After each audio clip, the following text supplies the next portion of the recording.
Jacksonville Jaguars fans, welcome into Duval Daily presented by GenJag.com. I'm Jordan Luger. Thanks so much for being here on Thursday, September 4th. Happy 904 day to all of y'all out there. We have a couple really cool drops on the website this morning to celebrate 904 day.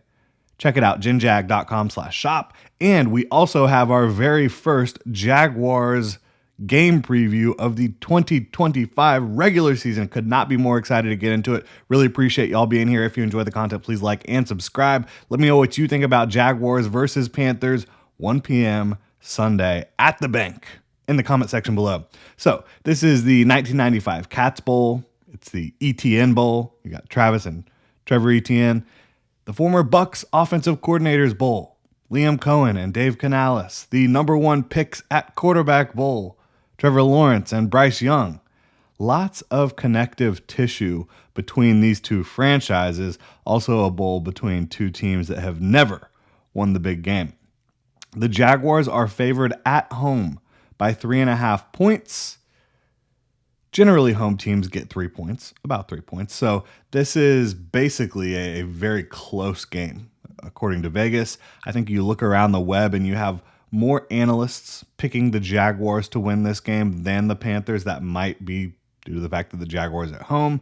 Maybe it's due to the fact that the Jaguars have a little bit more experience on their side from a roster standpoint, but from a coaching standpoint, front office standpoint, you could definitely argue they have a lot less experience. Liam Cohen, never been a head coach in the league before. Grant Udinski, never been an offensive coordinator. You also have defensive coordinator Anthony Campanile calling plays on that side of the ball for the first time. You also have James Gladstone, general manager, for the first time. Tony Baselli, EVP, for the first time. And it is the first game of the Tony Baselli, Liam Cohen, James Gladstone era. Did the Khan family finally get it right with this new regime? It's the first time they've completely cleaned house. That's for sure. Now, looking at some injuries. Hunter Renfrow is in the starting lineup for the Carolina Panthers. He was not on their roster a week ago. Jalen Coker was placed on IR, short-term IR. Talented young receiver out of Holy Cross, had a good rookie year, was impressing this offseason, but he is going to be out with a quad, I believe, for the next several weeks. So Hunter Renfrow, played some ball with Trevor Lawrence before, is going to be in the starting lineup at slot. You also have Adam Thielen, no longer in Carolina. He was traded back to Minnesota. So you've got some young guys at receiver and a veteran in Hunter Renfrow. You've got Tedero McMillan, rookie. You've got Xavier Legette, second-year player. And you've got Hunter Renfrow as the top three receivers. Jordan Lewis is going to be going up against Hunter Renfrow quite a bit. That's going to be an interesting matchup to watch. Two vets there. The big injury news is Ikem Ekwonu. Carolina Panthers starting left tackle, had an appendectomy last week. He is currently day-to-day. Did not practice Wednesday. You also have Damian Lewis and Robert Hunt, the Panthers' two starting guards, listed as limited in Wednesday's practice. My guess, both of those guys play. My guess, Ikem Ekwonu does not play. So that would mean either Brady Christensen or Josh Nijman would enter the starting lineup at left tackle. Either way, the Panthers would much rather have Ike Ekwonu, their former top pick, than not have him. He is a tone setter in the run game. He's a great athlete, and the Panthers really like what they've seen from him. The Jaguars' offense against the Panthers' defense, switching sides of the ball there. Is it going to be a big-time game for Trevor Lawrence, Brian Thomas Jr., and Travis Hunter? Is Liam Cohen going to be able to dial it up for those guys and all the other ancillary pieces? De'Ami Brown, that running back room with Travis Etienne, Tank Bigsby, Bashal Tootin, and LeQuint Allen, will they dress all four running backs? Brenton Strange, can he get involved in this one as well? He has been an underrated, under-talked about piece for the Jaguars all offseason, but somebody that within that building they have a lot of confidence in. The Panthers, they have a lot of new pieces on the defensive side of the ball. Derek Brown, you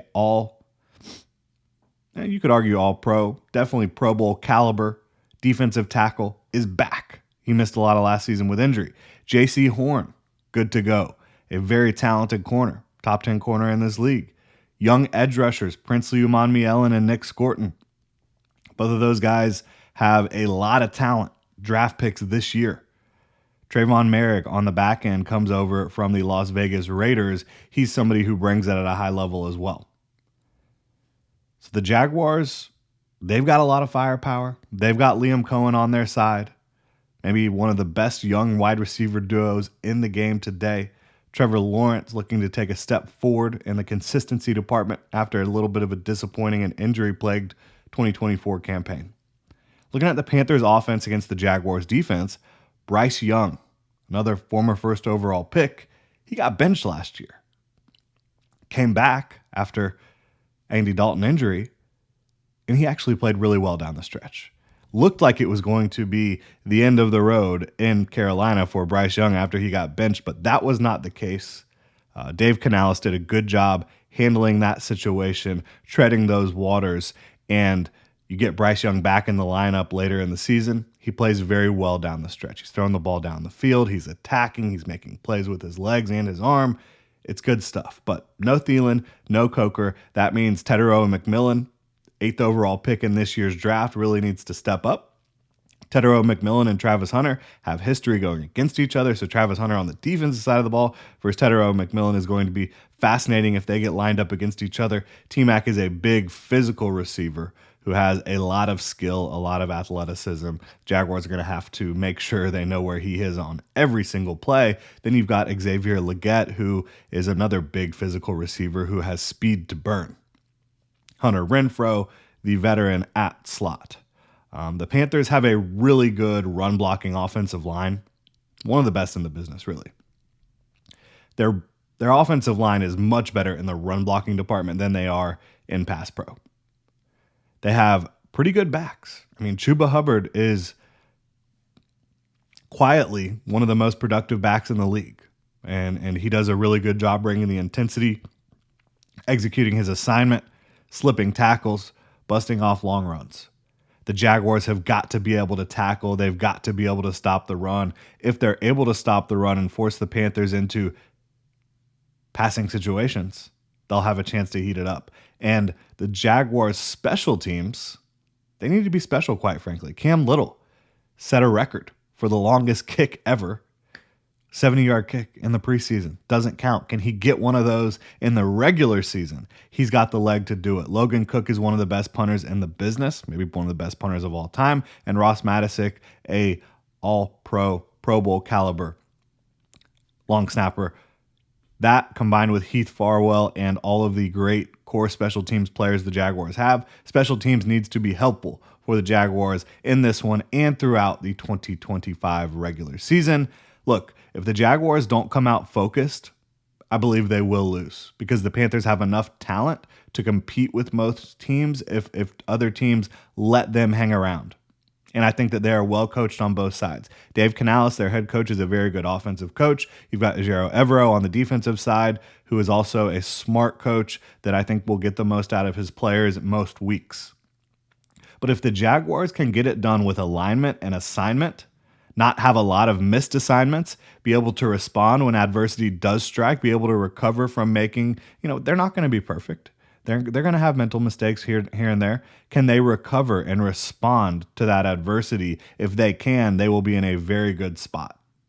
You saw it last year. Liam Cohen's offense and Tampa had its way with the Panthers' defense, putting up a bevy of points in each of those games. But different personnel on both sides this year. Jaguars versus Panthers, week 1 at the bank. It's going to be a big-time matchup, and the Jaguars have a tough road ahead following this week 1 matchup in which they are actually favored. They have to go play the Bengals, and they play the Texans, 49ers, and Chiefs. This is a big one for the Jaguars in week 1. Really appreciate y'all tuning in. If you enjoy the content, please like and subscribe. We will have a lot more Jaguars and Panthers talk over the next several days. We're going to have matchups to watch, keys to victory, bold predictions, and a whole lot more. Don't forget to check out ginjag.com/shop.